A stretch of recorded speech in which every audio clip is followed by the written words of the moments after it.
ये है पर्यटन विभाग, जिसमें किसी भी पर्यटन क्षेत्र को विकसित करने के लिए आधा पैसा अगर माननीय विधायक अपनी निधि से दे रहा है तो आधा पैसा सरकार उसके साथ जोड़ेगी और माननीय विधायक की संस्तुति पर वहां पर पैसा दिया जाएगा और ये कार्य हम लोग तेजी के साथ आगे बढ़ाने जा रहे हैं। लेकिन 17 के पहले मानबिंदुओं की पुनर्स्थापना का कोई खर्च नहीं होता था। 17 के पहले विरासत के प्रति सम्मान का भाव हो ये नहीं था, उनको विरासत की चिंता नहीं थी। 17 के पहले चिंता थी कब्रिस्तान की। 17 के पहले चिंता किसी अच्छे पर्यटन केंद्र के रूप में किसी चीज को विकसित कर सके उसके बारे में चिंता हो, ये नहीं थी। आज महोदय मुझे बताते हुए प्रसन्नता है कि उत्तर प्रदेश 17 के पहले डोमेस्टिक इंटरनेशनल टूरिज्म में काफी पीछे था। असुरक्षा दंगों के कारण कोई आना भी नहीं चाहता था। आज मुझे बताते हुए प्रसन्नता है, सारे आंकड़ों को तोड़ते हुए उत्तर प्रदेश नंबर 1 पर पहुंच चुका है।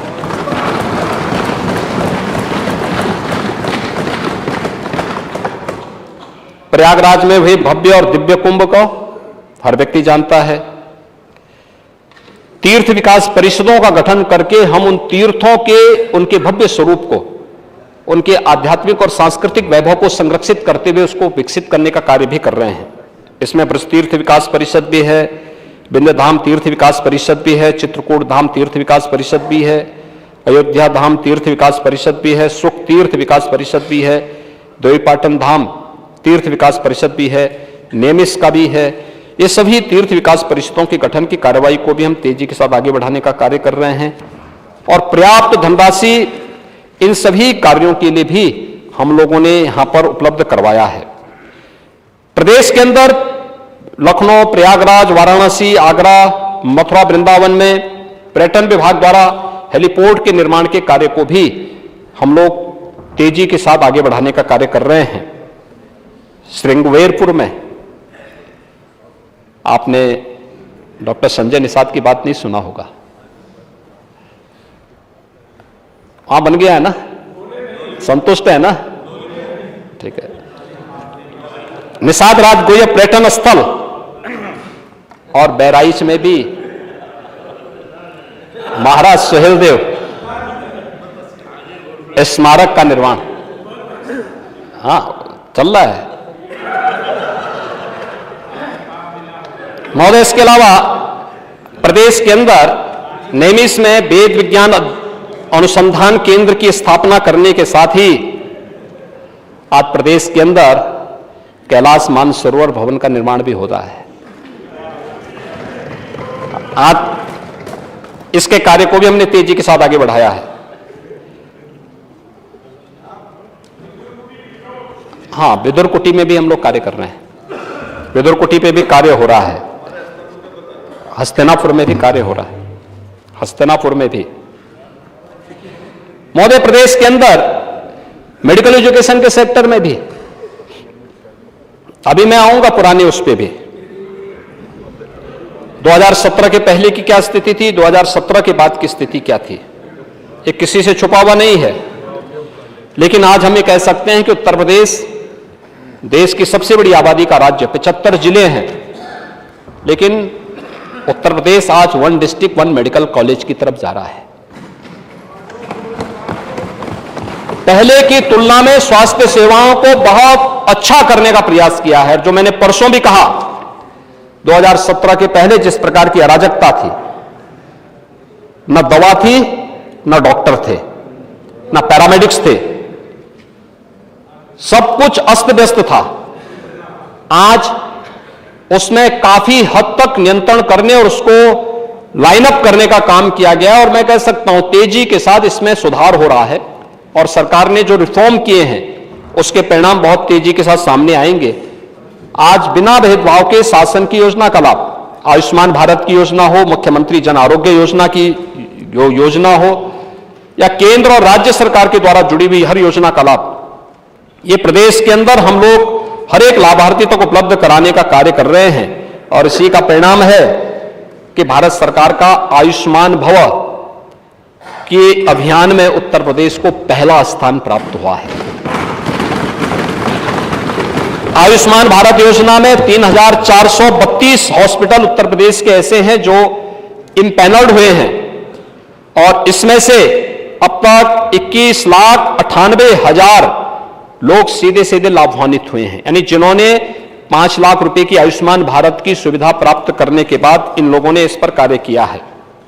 और मुझे लगता है कि बाकी इस सेक्टर की चर्चा तो बाद में होगी। इंसेफ्लाइटिस तो सपा के समय का सबसे बड़ा नजारा था, जब पूर्वी उत्तर प्रदेश में बच्चे तड़प तड़प के मरते थे। आखिर वो भी तो किसी गरीब के बच्चे रहे होंगे, वह भी तो किसी दलित के बच्चे रहे होंगे, किसी पिछड़े के बच्चे रहे होंगे, तब याद नहीं आई थी। महोदय 40 वर्ष में 50,000 बच्चों की मौत हुई है इंसेफ्लाइटिस से। और आज मैं कह सकता हूं महोदय, ये डबल इंजन की सरकार है, इंसेफ्लाइटिस को कोरोना की तरह पूरी तरह नियंत्रित किया जा चुका है। आज किसी बच्चे की मौत नहीं होती है, क्योंकि हर बच्चा हमारा भविष्य है, राज्य का भविष्य है, देश का भविष्य है। हमने उसको जातीय नजरिए से नहीं देखा है। हमारे लिए वह हमारी अमानत है, प्रदेश का भविष्य है, देश का भविष्य है। और ये सरकार उसके लिए, उसके संरक्षण के लिए वह सब कुछ करेगी जो हो सकता है। हम लोग लड़े, अंतर विभागीय समन्वय, बेहतर प्रबंधन, रिजल्ट हमारे सामने। इंसेफ्लाइटिस पूरी तरह समाप्त। मलेरिया के मामले न्यूनतम स्तर तक लाने में हमने सफलता प्राप्त की। डेंगू पर प्रभावी नियंत्रण करने का काम किया है। कालाजार और चिकनगुनिया को प्रभावी नियंत्रण करने का काम किया है। और कोरोना के बारे में तो कहना ही क्या, कोरोना तो पूरी तरह समाप्ति है। महोदय, हम रिजल्ट को फोकस करते हुए कार्य कर रहे हैं। ये लोग हवा में तीर छोड़ने का काम करते थे, इनके पास फुर्सत ही नहीं थी, इनको जानने की फुर्सत ही नहीं थी। इंसेफ्लाइटिस से बच्चे तड़पते थे, कोई पुरसा हाल नहीं था, कोई पूछता नहीं था।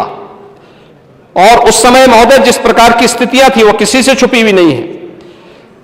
Advance life support ambulance, Bharat सरकार इसमें 250 उत्तर प्रदेश को देना चाहती थी, लेकिन सपा की सरकार ने नहीं दिया। 2017 में जब हम लोग आए, हम लोगों ने फिर उस योजना को प्रदेश के अंदर लागू किया। प्रदेश के अंदर हेल्थ एटीएम की सुविधा को हम लोगों ने प्रदेश के अंदर प्रभावी ढंग से लागू करने का काम किया है। और आज अन्य तमाम मामलों में भी प्रदेश सरकार तेजी के साथ आगे करने का कार्य कर रही है। सामाजिक सुरक्षा की गारंटी को भी प्रदेश सरकार ने तेजी के साथ आगे बढ़ाने का काम किया है।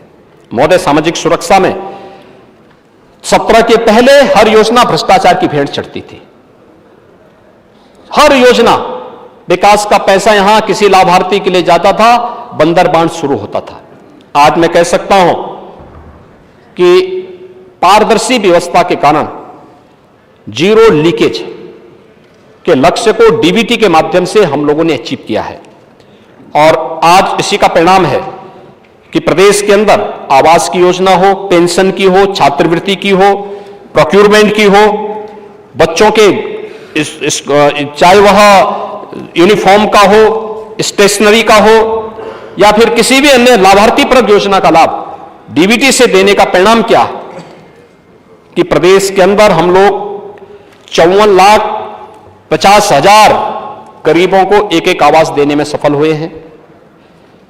1,08,000 मुख्यमंत्री आवास योजना देने में, यानी प्रधानमंत्री और आवास योजना को मिलाकर के अगर आप देखेंगे तो 55,58,000